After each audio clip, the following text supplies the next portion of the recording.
Hi guys, my name is Dwayne. Hi guys, my name is Jester. My name is Vanessa. My name is Kate. My name is Anna Ruth, and we are presenting Edo Japan. This is our agenda. Take a look. Good? Let's move on to the introduction. So, what is Edo Japan? It is a Canadian restaurant that serves Japanese food style. So, what the brief history about Edo Japan is that it was founded in 1979 by Reverend Susumu Ikuta, who came to Canada to share its traditional Teppan style meal. And from the 1980s to 1990s, it's decided to expand to other malls, including Heritage Mall in Edmonton. And after franchising in 1986, Reverend Ikuta passes its ownership to CEO Tom Donaldson in 1999. And by 2025, Edo Japan remains a strong and growing franchise with over 200 locations across Canada. So how did they manage their price, supply, and competitors? So in this presentation, we will show how macroeconomics applies to Edo Japan's business decisions, growth, and responses to market changes. And let's start with chapter 1. So what is economics? So basically it is a relevant discipline in our society. It helps firms like Edo Japan to position themselves in the economy and make decisions on goods and services. And why do we focus on macroeconomics? Well, there are two categories, and the difference is that macroeconomics focuses on the whole economy, while microeconomics focuses on smaller parts of the economy. So, here are the fundamentals of economics. So when there are limited resources, it forces us to make a choice and make strategic decisions for our businesses. And it also makes us to create an opportunity cost, which is choosing, giving up the next best alternative. And for Edo Japan, it decided to expand it to the streets rather than malls. And then being efficient helps Edo Japan reduces its waste and produce goods at the lowest possible cost and also meet consumer demand. And the benefits of trade is that it applies to Edo Japan as they exchange meals for money and also uses it to buy high quality ingredients. And benefits of trade also connects to how Edo Japan uses its capital goods to produce consumer goods. So overall, the fundamentals of economics have helped how Edo Japan operate efficiently and also grow successfully for the past few years. Chapter 2, Supply and Demand. At Edo Japan, the demand shows how many meals customers are willing and able to buy at different price. Supply. Edo Japan is having some trouble with its supply because the cost of ingredients, tariffs, and exchange rate changes make them more expensive. So it's the producer are willing and able to supply per period at various prices.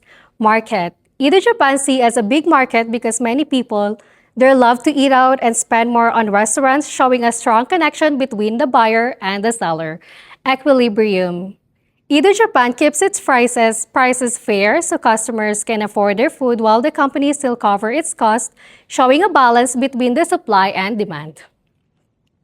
Changes in demand. At Edo Japan, their build-your-own bento is a normal good and regular rice meal is an inferior good. An increase in demand will cause a shortage and cause both price and quantity traded to rise. Selling bento at a lower price makes it popular, causing a shortage, so the restaurant may raise the price. A fewer people buy Edo Japan's bento, creating a surplus. Edo Japan encourage sales and reduce leftover stock by donating 50 cents from each purchase to local food banks. Change in supply. Market supply changes if there is a change in the price of resources, government taxes. So if Edo Japan makes too many rice meals, creating a surplus, they lower the price or offer promos to sell extra stock. A decrease in supply causes a shortage and results in price rising. Chapter 3, Supply and Demand Elaboration. Even big businesses like Edo Japan are still affected by demand and supply. Fair prices and high-quality food help Edo Japan attract and retain customers. When demand and supply shift together, if Edo Japan's costs like ingredients, wages, rise, prices may increase even if supply also expands. Equilibrium price and quantity change. Edo Japan adjusts price and production to maintain balance. We also have the price ceiling. It can cause shortage because more customers want a deal than the restaurant can serve. Price floor sets a minimum price, like if Edo Japan raise meal prices too high. Excise tax is a government tax like for alcohol, but since Edo Japan doesn't offer that, they don't have to pay for it. And then subsidies, Edo Japan in Calgary could benefit from Alberta Hospitality Association to provide 5,000. This is particularly useful for restaurant where staffing is a major operational expenses. Chapter 4, Elasticity. Price elasticity of demand is a measure of how much the quantity demanded of a product changes because of a change in its price. This can be split into inelastic and elastic demand. Inelastic demand is where quantity demanded is not responsive to a change in price and people will keep buying no matter how expensive it gets, whereas elastic demand is where quantity demanded is responsive to a change in price, and if the price goes up, demand might fall. Elasticity of demand is where quantity demanded is affected by price, income, and buyer preference. For Edo Japan, this would be the willingness to change price with quantity demanded by customers. Because of inflation and groceries rising, the price of groceries rising, people eat out less, and Edo Japan needs to increase prices if demand is too low to see profitable income. Income elasticity is the willingness to respond to a change in quantity demanded to a change in income. If you can afford to go out and eat at Edo, you just might. Cross elasticity of demand is a change in quantity demanded of one product to a change in another. So complementary would be a meal with a drink, and substitute would be choosing one meal for another, so chicken with rice or beef with noodles. Chapter 6, a firm's production decisions and costs in the short run. Explicit and implicit costs. Explicit costs are costs that are paid out in money, usually to non-owners. So for Edo Japan, an example would be food supplies, ingredients, labor, and rent. Implicit cost is the opportunity cost of using the owner's resources that does not require an actual expenditure of money. So this would be time and work put in by the owner, potential income that could have been earned through alternative means, and money that could have been invested on alternative equipment. Accounting and economic profit.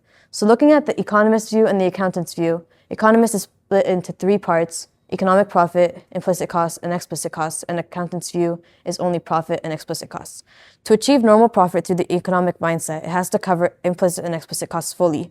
So this would mean that the profit they make from selling items needs to cover all of their wages, ingredient expenses, rent, and any potential income.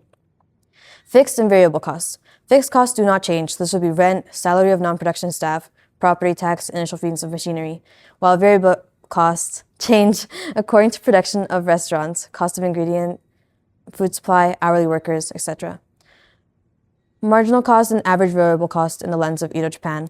As they produce more items, MCU reflects how much extra cost is incurred with each item and is heavily influenced by variable costs. The total product would be the total items of Edo Japan at a given time. The average product is the total product divided by the quantity of input used to produce it. So this would be the number of kitchen staff or the ingredients used. Marginal product is a change in total as a result of unit change input, such as number of items served changing as a result of hiring new staff. The point of diminishing returns is where an additional unit of input contributes less to total production. So this would be too many chefs in the kitchen, which would cause it to be crowded and inefficient. To drop these costs, a fall in input prices could do the trick. So cost of ingredient decreases and they save more money, or improved technology, which is more efficient cooking equipment. Chapter 7, Cost in the long run. Long run cost is the period of time during which all inputs are variable. Edo Japan embarking on an ambitious expansion strategy aiming at reaching communities nationwide. With over 200 locations already operating and a market potential of quadrupling its current footprint, the brand is poised to redefine quick service dining across the country. Economies of scale. To increase the scale, as Edo Japan continues to expand, it now operates more than 200 restaurants nationwide and serves over 12 million meals annually. Edo Japan stores contribute 2% of their sales as an advertising fee that is maximized by the marketing team to conduct regular product and brand marketing campaigns at store level.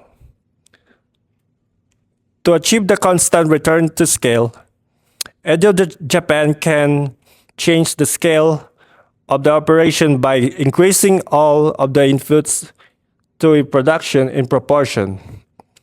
And to achieve the minimum efficient scale,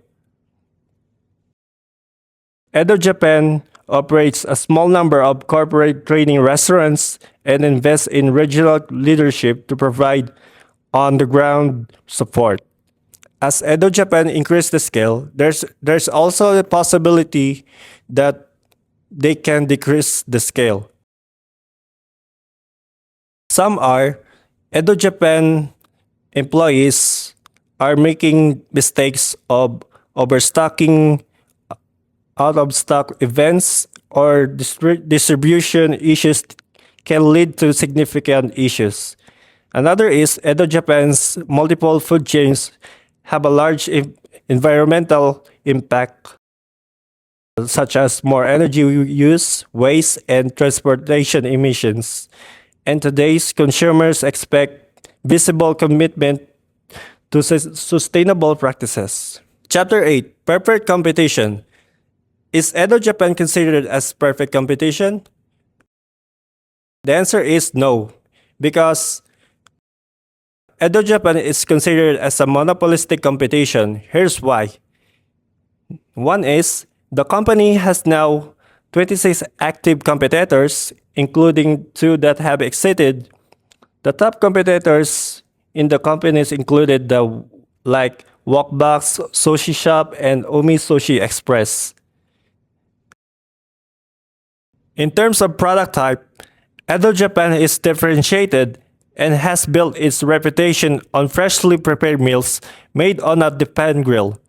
Over the decades, the brand has introduced innovations like sushi, bento boxes, ramen, and bubble tea, keeping its menu relevant to evolving consumer taste. Okay, for chapter 10, monopoly. Monopoly is a market structure in which a single firm is a sole producer of a product with no competition and is protected by new competitors by barriers to entry. Barriers to entry are obstacles that make it difficult or impossible for new participants to enter a market. These are the barriers of entry. We have technical, legal, and economic barriers. So in relation to Edo Japan is not categorized as monopoly. Edo Japan competes in a quick service Japanese restaurant industry. A monopolist must reduce the price on the whole unit of its output to increase sales, while Edo Japan can increase sales not just by lowering the price, but also by adapting to its modern taste, such as menu development and technology innovation. Chapter 11, Imperfect Competition. Imperfect competition is a market structure in which producers are identifiable and have some control over price. So imperfect competition has 2 forms. First one is monopolistic competition and oligopoly.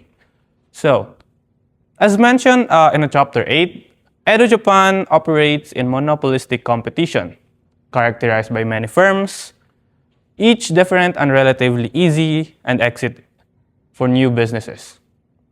Product differentiation. Edo Japan differentiates itself through signature teriyaki sauce that is made fresh daily from time-honored recipe, and its unique combination of teppan grilled items and variety of fresh sushi. Okay, so based on our research, our recommendations are for consumers' perspective, Edo Japan should let customers choose portion sizes to better meet their preferences and reduce food waste. Also, Edo Japan should use their online loyalty app to manage price elasticity and encourage purchases. For business perspectives, Edo Japan should invest in their kitchen equipment to improve long-term productive efficiency. Also, Edo Japan should train employees regularly to maintain constant returns to scale as the business continues to grow. So, in conclusion, if the recommendations are not followed, Edo Japan may face high production costs, diseconomies of scale, low employee morale, and reduced efficiency. This will also negatively affect the customers' experiences and satisfaction. So, overall, this is the reason why microeconomics applies to Edo Japan. Thank you for listening.